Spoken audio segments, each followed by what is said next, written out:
Lyra had lived on the edge of the world for years. The forest that stretched around her home was dense, ancient, and unforgiving. Tall, gnarled trees twisted toward the sky like blackened fingers, their leaves whispering secrets to anyone who dared listen. Mist curled along the forest floor, hiding ruins of old stone walls and long-forgotten paths. She had made this place her own, though it had not always welcomed her. Once, she had a pack, a place she belonged. But that life had ended in betrayal.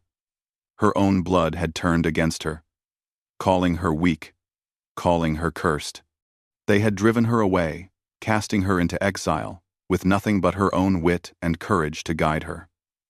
Since that day, Lyra had learned the ways of the forest. She knew which berries could feed her, which roots could heal her, and which shadows hid dangers she could not fight alone. The years of solitude had hardened her. She trusted no one but the animals of the forest, who seemed to sense her strength despite her exile. A fox would often appear at dawn, eyes glinting, as if to say, "You are not alone." Birds sang in the trees, their songs warning her of danger or guiding her to fresh water. And yet, despite the peace she had found, a quiet longing never left her heart. A part of her still dreamed of connection, of someone who would see her not as weak, not as cursed, but as who she truly was. It was during one of these mornings, when the mist was thick and the forest was silent, that Lyra first noticed the change. The usual morning chorus of birds and rustling leaves had vanished. Even the fox, her silent companion, had not appeared. The air felt heavier, charged with something she could not name. And then she heard a sound that made her blood freeze. A howl, sharp and deep, echoed through the trees. At first, she thought it was the wind, carrying the mournful cries of some distant creature. But the howl came again, closer this time, and it was followed by others. 10 more howls, each unique but united in purpose. Lyra's heart raced. She had heard wolves before, countless ones, but never like this. These were not wild, wandering creatures. These were organized, controlled, and dangerous. She crouched low, pulling her cloak tighter around her shoulders, and listened. Her instincts screamed at her to flee, but another part of her, the part that had always hungered for more than the forest, made her stay. The wolves were approaching, their presence so strong that the earth itself seemed to tremble beneath their paws. And then she saw them. Emerging from the mist, 10 massive wolves stepped into the clearing, their fur dark and shining, their eyes like burning gold. They moved with a precision and power that seemed almost unnatural, as if guided by a mind larger than their own. And leading them, a figure taller than any man she had ever seen, radiating authority and strength. The Alpha King. He stopped at the edge of the clearing, his golden eyes meeting hers. For a long moment, neither spoke.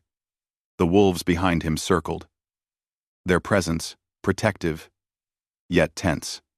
Lyra felt a strange pull in her chest, a mix of fear and something else, something unfamiliar that made her heart beat faster. "I've come for the Omega they abandoned," the Alpha said, his voice low and commanding. It carried through the mist like thunder, yet there was a softness beneath the authority, a question hidden in the edges of his words. Lyra's mind raced. How did he know who I was? She had thought she was hidden from the world forever, but here he was, commanding 10 wolves, standing as though he owned the very forest she had called home. "I am no one's Omega," she said, her voice steady despite the rapid beat of her heart. The Alpha's eyes did not waver. "You survived exile, yes, but you were never meant to be alone." He stepped closer, and the wolves shifted, creating a protective circle around him. Lyra's instincts screamed to run, but her feet remained rooted to the ground. She had spent years learning to trust no one, yet she could not look away from him. Something about his presence, strong, commanding, yet strangely aware of her own power, drew her in. She had always imagined that the world beyond her forest was cruel, full of those who would betray her again. And yet, here was someone who did not seem to wish her harm, but instead sought something that only she could offer. The forest seemed to hold its breath. The wind stopped. The birds were silent. And even the fox that had appeared that morning dared not approach. Lyra felt the weight of history in the air, as if the land itself remembered her bloodline, her lineage, and the ancient power she carried unknowingly. "Why me?" she asked, her voice barely above a whisper. The Alpha King tilted his head, eyes scanning her with an intensity that made her shiver. "Because the forest, the kingdom, and even the darkness beyond it have waited for you, and I am here to ensure that you do not remain lost." Lyra's mind fought with itself. She had learned to survive without anyone, to depend only on her own strength. And yet, the Alpha's presence stirred something in her, a longing she had buried long ago. She felt the weight of years of loneliness pressing down, and for the first time in a long time, she wondered if she could trust someone else with her heart, her strength, even her freedom. The wolves circled closer, sniffing the air, their golden eyes reflecting the dawn light. They were powerful, loyal, and fierce, but they were extensions of the Alpha's will. Lyra realized that if she wanted to survive this encounter, she would need to understand him, not fight him. "You do not belong to me," she said, finally stepping forward, her chin lifted. "Nor will I follow anyone willingly." The Alpha King's lips curved into a faint smile, as if he had expected her defiance. "I do not ask for blind obedience," he said. "I seek a choice. And choices, Omega, are rarer than courage. You have both." Lyra's heart thudded in her chest. She had spent years proving her courage, surviving on her own. And yet she had never considered that her strength might attract someone like him. Not a hunter, not a captor, but a protector, a leader, a man who could match her in power and purpose. The mist thickened, swirling around them like a living creature. The sun broke over the horizon, painting the forest in shades of gold and silver. And for a moment, Lyra allowed herself to imagine what it might be like to have an ally, to have someone who understood her, someone who could stand beside her without diminishing her. But the forest had taught her caution. She knew better than to trust too easily. The Alpha King could be as dangerous as he was commanding, and his wolves were a reminder that she was no longer simply a lone survivor. She was part of something larger now, something she did not yet understand. "Very well," she said, her voice firm, though her heart quivered with unspoken hope. "I will hear you out. But understand this, I am not easily swayed, nor will I be controlled." The Alpha King nodded, a silent acknowledgement of the challenge she posed. "I would expect nothing less," he replied. "You have survived exile. That is only the beginning of your journey." Lyra's gaze swept over the wolves, their presence both intimidating and oddly comforting. The Alpha stepped closer, his golden eyes never leaving hers. In that moment, the forest seemed to hold its breath, waiting for the first move, the first word, the first sign of what was to come. And then, as the mist swirled and the sun rose higher, Lyra felt something she had not felt in years, a flicker of destiny, of purpose, of connection. She did not yet know what this Alpha King wanted from her, or why he had come. But she knew one thing for certain. Her life, her exile, and her solitude were about to change forever. The forest was silent once more, the mist curling around her like a cloak, and Lyra felt the weight of fate settle on her shoulders. The Alpha King and his 10 wolves waited, their presence undeniable, their purpose clear. And for the first time in years, she allowed herself to wonder, could someone finally see me for who I am? The answer would come, but not yet. Not until the wolves and their king revealed the trials she would face, the choices she would have to make, and the destiny she had spent years running from. And as the first howl of the alpha rang through the forest, Lyra realized that the world beyond her solitude was awakening, and she would have to face it, whether she was ready or not. The morning mist lingered in the forest, curling around the ancient trees like silent ghosts.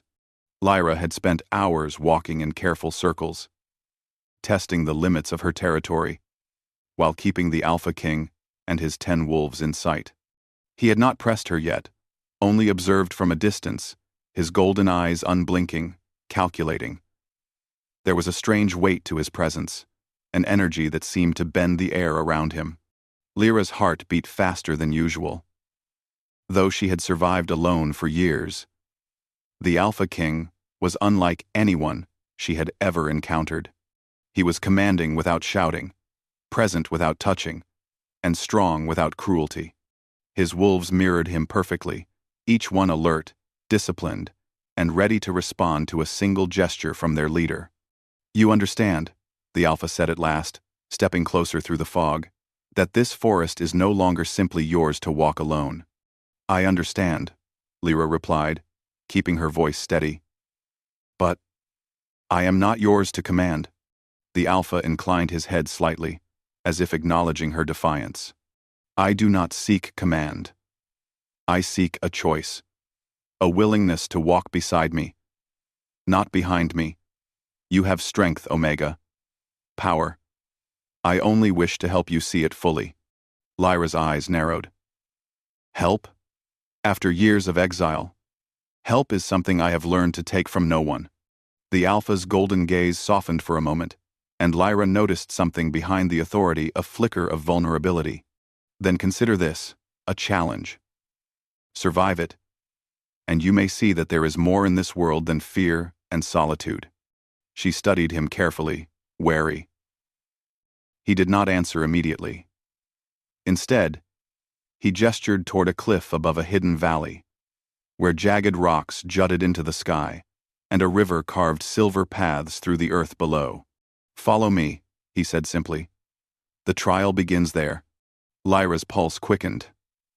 Her instincts screamed that this was dangerous. Yet another part of her, the part that had longed for connection, urged her to follow. With a final glance at her forest home, she moved, keeping her distance but never leaving sight of the Alpha King. The climb to the cliff was steep, each step testing her endurance. Her legs ached, but she did not falter. The Alpha moved beside her, silent, patient, his presence both a shield and a pressure she could not ignore. The wolves followed, weaving through the trees with fluid grace, never hindering, always guarding. At the cliff's edge, the Alpha turned to her. "This trial is not of strength alone. It is of trust, courage, and understanding. To survive, you must face what you fear most." Lyra's brow furrowed. "And what do you fear?" "Failure," he replied without hesitation.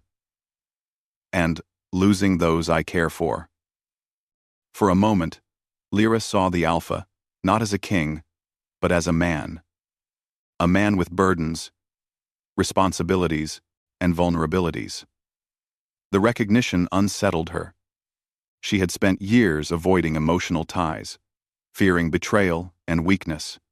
Yet, standing there with the wind tearing through her hair and the mist curling around them, she felt something stir, a connection she could neither name nor deny. The trial began with the first step into the valley below. Shadows stretched across the rocks, shifting unnaturally, whispering in voices that sounded both human and animal. Lyra's breath caught. The shadows were alive, moving with intent, testing her resolve. Kale, the Alpha King, watched silently, stepping close enough that she could feel the warmth of his presence without him touching her. The wolves formed a protective circle, their eyes glowing with unspoken power. "You are stronger than the forest has made you," Kale said softly. "But are you strong enough to face yourself?" Lyra's heart pounded. Face myself? She had run from herself for years. Her fears, her regrets, her longing for a place to belong. The shadows seemed to sense it, pressing closer, whispering doubts. You are weak. You do not belong. You were abandoned. She shook her head, forcing herself to step forward. With every movement, she could feel the alpha's gaze steadying her, urging her forward, but never controlling her. She realized then that this was not about him dominating her, it was about him guiding her to see the power she had carried all along. Hours passed, the shadows growing more insistent, shaping themselves into forms of people from her past, faces of those who had betrayed her, eyes filled with disdain, voices full of accusation. Lyra's legs trembled, her hands shook, but she pressed on. She remembered the lessons of the forest. Survive with courage, adapt, endure. And then the shadows shifted, forming a mirror image of herself, weak, fearful, abandoned. Lyra froze. Her reflection whispered, "You are nothing without them. You are alone. You are unworthy." Her chest tightened. She wanted to turn away, to run back to the safety of the forest she knew. But Kael stepped closer, voice steady. "Do not run from who you are. Face it. Accept it. Only then can you move forward." Lyra's gaze met his golden eyes, and she saw neither judgment nor pity. She saw belief, a belief that she could not even give herself. And in that moment, she understood the first lesson of the trial. Strength was not the absence of fear, but the courage to move forward despite it. With a deep breath, Lyra stepped toward the shadow, reaching out as if to embrace it. The reflection shattered, dissipating into mist, leaving her alone on the cliff edge. Her legs shook, but her spirit felt lighter, freer. She had faced herself and survived. Kael's voice came then, gentle but commanding. "You see now. You are not the Omega they abandoned. You are the Omega the world needs." Lyra's lips parted in surprise. "The world needs me?" Kael inclined his head. "Yes. And I will guide you to see it fully. But first, there is more you must understand." Quote, quote, ending quote. The next hours were spent learning the ways of the wolves, their hierarchy, their strength, and their loyalty. Lyra was tested in endurance, intelligence, and courage.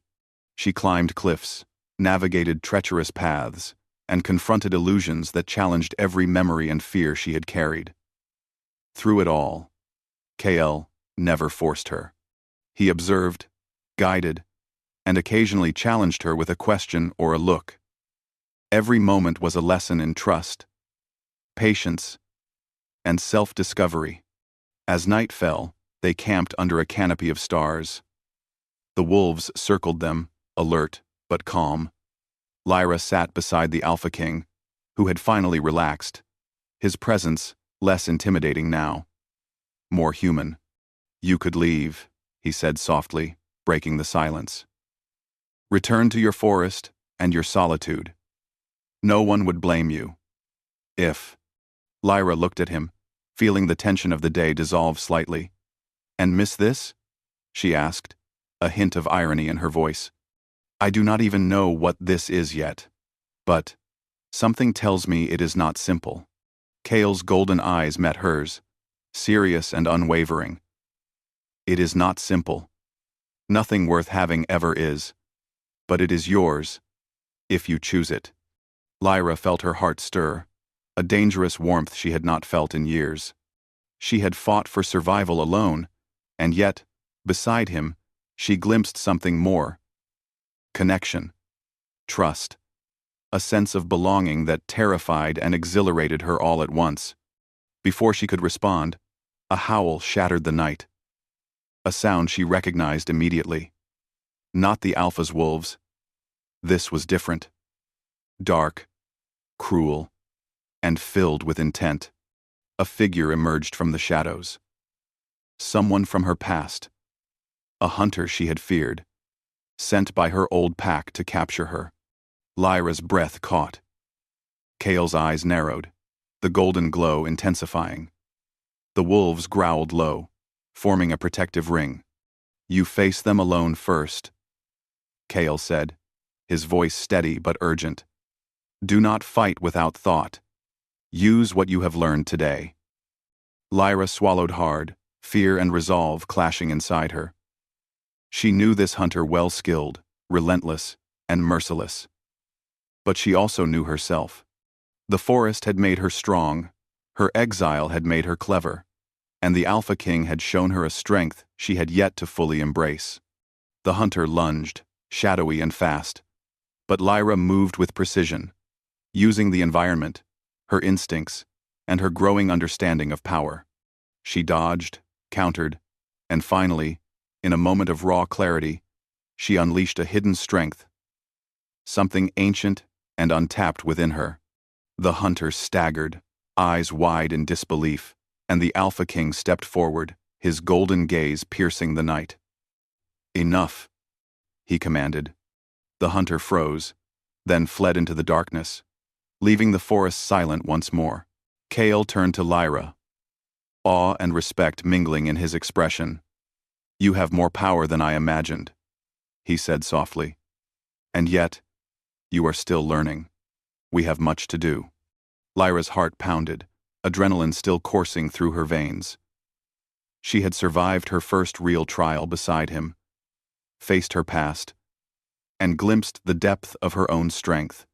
And in that moment, she realized something she had not allowed herself to feel for years. She was not alone anymore. The night wind whispered through the trees, carrying the echoes of the past and the promise of the future. Lyra and the Alpha King sat together, watching the stars, each lost in thought. Something had shifted between them, not possession, not dominance, but trust. And yet, as the first light of dawn touched the forest, Lyra could not shake the feeling that this was only the beginning. Greater challenges awaited, mysteries to uncover, and a bond to forge that would change both their destinies forever. The forest was quiet, yet alive. Moonlight spilled over broken stone ruins, casting silver shadows that danced with the whispering wind. Lyra stood at the center of the ancient temple, its walls etched with symbols older than memory. The air hummed with power, carrying the echoes of centuries long past. She could feel it in her veins, the pulse of the forest, the heartbeat of the kingdom, and the dormant strength within herself, awakening. Beside her, Kyle, the Alpha King, stood tall, golden eyes scanning the shadows. The 10 wolves moved in silent harmony, guardians of the night and witnesses to what was about to unfold. Lyra felt a tremor of anticipation and fear. This was no longer a test of survival or endurance. This was a trial of destiny, a moment that would decide her place in the world and the bond between her and the Alpha King. "You are ready," Kale said, his voice low and steady. "But only if you choose to be. Power is meaningless without purpose, and courage without heart can destroy even the strongest." Lyra nodded, taking a deep breath. She had faced herself, confronted her past, and discovered the depths of her strength. Yet, the unknown before her felt immense, as if the entire forest and the magic of the kingdom were holding their breath, waiting to see if she would rise or falter. A shadow slithered along the temple walls, darker than the night, twisted and filled with malice. Lyra's pulse quickened. She had expected danger, but this was different. The shadows from the forest trials had returned, multiplied, more aggressive, and seemingly aware of her presence. They formed shapes of those who had betrayed her, twisted into monsters that reflected the fears she had once buried. Kael stepped forward, his presence a shield of calm. "Do not fear them. They are echoes of the past. Face them, and you claim your future." Lyra's hands clenched, but she did not retreat. Instead, she focused on the forest, on the ancient energy pulsing through the temple stones. She remembered the lessons of survival, of courage, of trust in herself, and in Kael. She let the fear flow through her and transform into strength. The shadows surged forward, Lyra moved with fluid precision, her instincts guiding her. The shadows attacked, shapes shifting, voices whispering accusations. But she met each challenge with clarity. She did not fight blindly. She anticipated, adapted, and harnessed the raw power that had been dormant inside her. With a surge of light from her hands, she struck the central shadow, the reflection of her deepest fear, loneliness. The shadow recoiled, then dissolved into silver mist, scattering into the night. Lyra's chest heaved, exhaustion and triumph mingling. She had faced the embodiment of her exile and overcome it. Kael stepped closer, eyes golden and intense. "You have faced yourself fully," he said. "And now, the next part begins. Power without unity is incomplete. Your bond with me, with the pack, must be tested." Lyra looked at him, unsure. Tested? How? 1. From the shadows, a figure emerged, not a monster, but a man. Her past pack's hunter, the one who had pursued her relentlessly, returned with a greater force.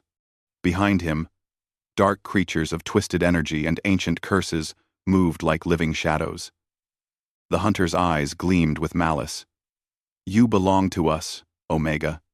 You cannot hide forever." Lyra's hands tightened, but Kael's presence steadied her. The Alpha King stepped forward, wolves flanking him in perfect formation. "You will not touch her," he said, his voice echoing with power that resonated through the temple. "She belongs to herself, and to no one else but her own choice." The hunter lunged, dark energy trailing behind him, but Lyra moved as one with Kael. The training, the trials, the lessons, they all merged into a seamless dance of defense and strength. She struck with controlled force, Kael supporting, the wolves attacking in perfect coordination. The battle raged through the temple, shadows clashing with light, determination against malice. Lyra felt the unity of power, trust, and heart. Every movement between her and Kael was instinctive. A silent language built through shared trials. Together, they were unstoppable, a force greater than the sum of their parts. Finally, Lyra reached the hunter, her power blazing, her golden light meeting his darkness. "You cannot control me," she said, voice firm, echoing through the ruins. "I am stronger than you ever knew. I am my own." The shadow recoiled, then shattered completely, leaving nothing but darkness dissipating into the night. The temple was silent. The air thrummed with the aftermath of power unleashed and fears conquered. Kael stepped close, his hand brushing hers, not commanding, but inviting. "You have embraced who you are," he said softly. "You have chosen strength, courage, and freedom. And now, you are truly ready." Lyra's chest swelled. She had survived exile, faced her past, mastered her hidden power, and found someone who did not seek to control her, but to walk beside her. Her eyes met Kael's, and in that golden gaze, she saw not dominance, but understanding. Not ownership, but partnership. "You believe in me," she whispered. "I do," he replied, voice steady and warm. "As equal, as Omega, as the one who has finally come home." The wolves circled around them, tails low but eyes bright. The forest seemed to exhale, the ancient stones glowing faintly in recognition of the union forming before them. Lyra felt something she had not allowed herself to feel in years: belonging. Kael took her hand fully now, not with power, but with choice. "We are stronger together," he said. "And yet, the world beyond this forest still stirs. Darkness waits, and the kingdom will test us. But whatever comes, we face it side by side." Lyra nodded, a calm certainty settling over her. "Then, we face it together." They stood on the temple steps, the moon casting silver light across their figures. The Alpha King and the Omega, no longer separated by fear, exile, or mistrust. Their bond had been forged in trials, tempered by courage, and sealed through trust. But even as the moment felt eternal, the forest whispered warnings. A shadow stirred in the distant mountains, a remnant of curses older than the forest itself. Lyra tightened her grip on Kale's hand, ready for whatever came next. She had faced herself, and now she was ready to face the world. The wolves howled, a sound that echoed through the night and across the kingdom. It was not just a call, but a declaration. The Omega had returned, and with the Alpha King at her side, nothing could stand against the unity of their power. Kale leaned closer, voice soft against her ear. No matter what comes, we are together. You will never be alone again. Lyra's heart swelled. She had survived betrayal, loneliness, and fear. She had conquered shadows, learned the depth of her own strength, and found someone who did not seek to own her, but to walk beside her as equal. As the first light of dawn touched the forest canopy, silver and gold mingling across the ancient stones, Lyra realized that her exile was over. Not because the world had changed, but because she had changed. And because she had chosen to trust, to embrace, and to love. The Alpha King and his Omega stood together on the temple steps, 10 wolves circling, guardians of the bond that had been forged through trial and triumph. And in the distance, beyond the forest, the kingdom awaited, full of challenges, mysteries, and destinies yet to unfold. But for this moment, for this first dawn after darkness, Lyra and Kale simply stood together, united, powerful, and ready for whatever the future might bring. For the first time in her life, Lyra understood the truth. Strength alone was not enough. Power alone was not enough. But with trust, courage, and choice, she was unstoppable. And with Kale, the Alpha King who had come for her, she was finally home. The forest sighed, the wolves howled, and the world beyond watched silently. As the legend of the Omega and the Alpha King began one that would echo through the ages.